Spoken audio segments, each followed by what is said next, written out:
General Marshall, thought that the soldiers he saw in Vietnam made up the best forces America ever fielded anywhere, anytime. Quote, "My overall estimate was that the morale of the troops and the level of discipline of the Army were higher than I had ever known in any of our wars." End quote. General Westmoreland, commander of the U.S. forces in Vietnam from 64 to 68, shared this view. Quote, "Having fought in 3 wars, I am convinced that the United States never fielded a more professional force." So, damn good army, well supplied, high morale, medium morale, but that's professional. They don't have very high morale, but it's a professional army. The American serviceman in Vietnam from 65 to 67 was sounder mentally and physically than any that came before him. Some 75% of all enlisted men were high school graduates compared to 48% in 1952. A limited, selective draft allowed the military to adhere to strict physical requirements. Most soldiers were very good physical specimens and well-motivated individuals. Because they weren't pulling from the dregs, they were able to pick the cream of the crop. They only needed a few 100,000 men out of the entire nation. Now, there's this little card that the MACV issued listing 9 rules of conduct to each American soldier entering Vietnam. I don't know what the MACV is, but 9 rules for personnel. This is a little 3x5 card, and I'll read the back side of it, and then I'll read you the rules. The Vietnamese have paid a heavy price in suffering for their long fight against the communists. We military men are in Vietnam now because their government has asked us to help its soldiers and people in winning the struggle. The Viet Cong will attempt to turn the Vietnamese people against you. You can defeat them at every turn by the strength, understanding, generosity you display with the people. Here are 9 simple rules. So, it says there is an insurgency. The people, some of the people are against you, and there's an ideological battle. And here's how you can win and convince the people to want the Americans to win rather than communists. Rule number 1. Remember that we are guests here. We make no demands and seek no special treatment.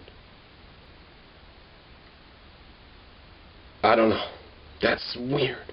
That's like the beginning of political correctness or multiculturalist niceties, something. How about this? Our lives are in danger. We've come to your country to do something we think is important, and we're going to do it. If you don't like that, we might tassel with you. We might have a little bit of a problem. So, while we're in your country, and our lives are at stake, and we're spending our money on this project, you will cooperate. I think that's the attitude that we should have. That's the one we had in Germany and Japan, but not in Vietnam. Number 2, rule number 2. They're off to a bad start, huh? Join with the people! Exclamation point. Join with the people! Exclamation point. Understand their life. Use phrases from their language and honor their customs and laws. Now, I'm not saying that we were fighting Germany and Japan the same way we were fighting in Vietnam. In Vietnam, it was an insurgency rather than just the whole society we were fighting. But I think that what we should do is go into a country, and instead of understanding their life, we should tell that country, you need to understand the American way of life, and you need to understand our customs and laws.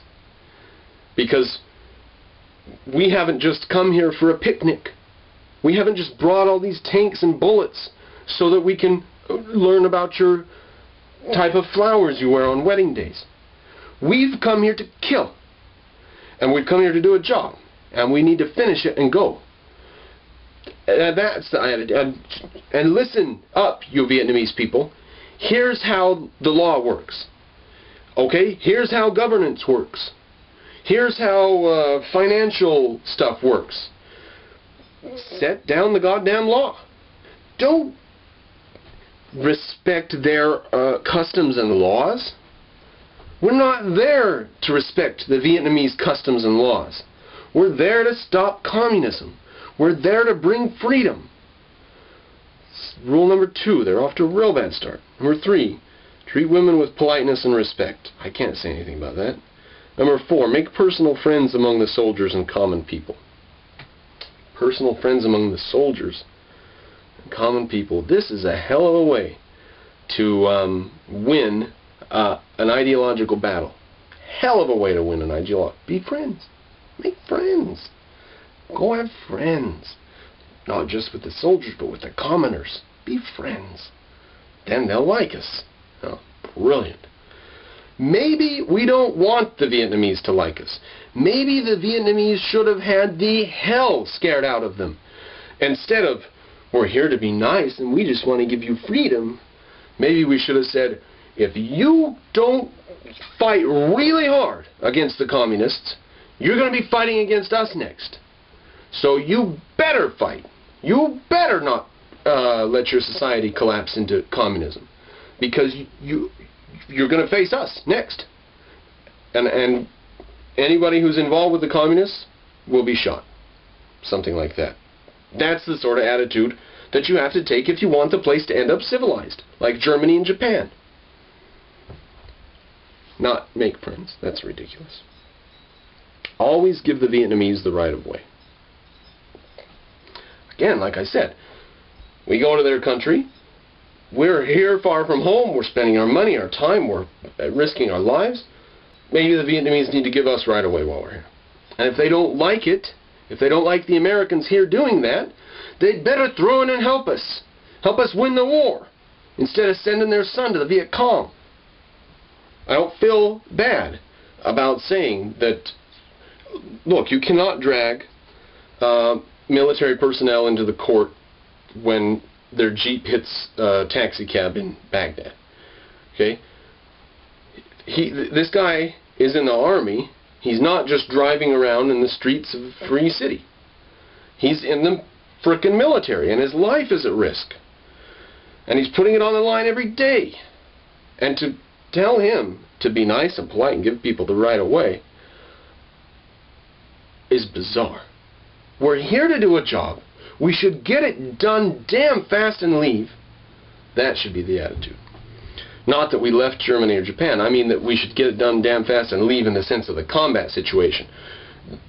Soldiers probably should be placed there for a very long term. I'm very comfortable having a large contingency of American soldiers in Germany. I'm very comfortable with that. I can live with that. I'd like to save the money, but war costs more, they say. Rule number 6. Be alert to security and ready to react with your military skill.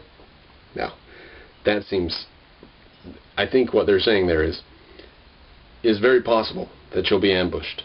And when you do get ambushed, we're going to say, we told you so. Rule number 7, don't attract attention by loud, rude, or unusual behavior. They're handing this to soldiers, telling soldiers not to be loud and rude.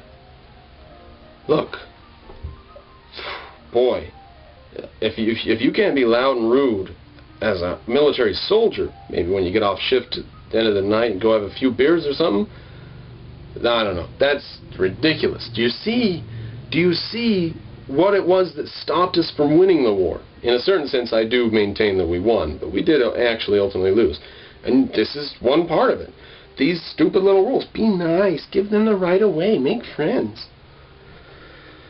Avoid separating, rule number 8, avoid separating yourself from the people by a display of wealth or privilege.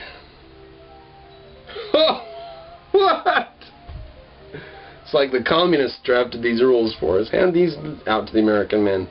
The biggest practical joke in the history of warfare. Avoid separating yourself from the people by a display of wealth or privilege. Act humble, and the Vietnamese will like you more. Well, excuse me, we're rather wealthy. We are rather wealthy. And if that's going to make them dislike us, maybe they don't need freedom. But we weren't there to give them freedom. We were there to stop communism. So I don't think that we should have had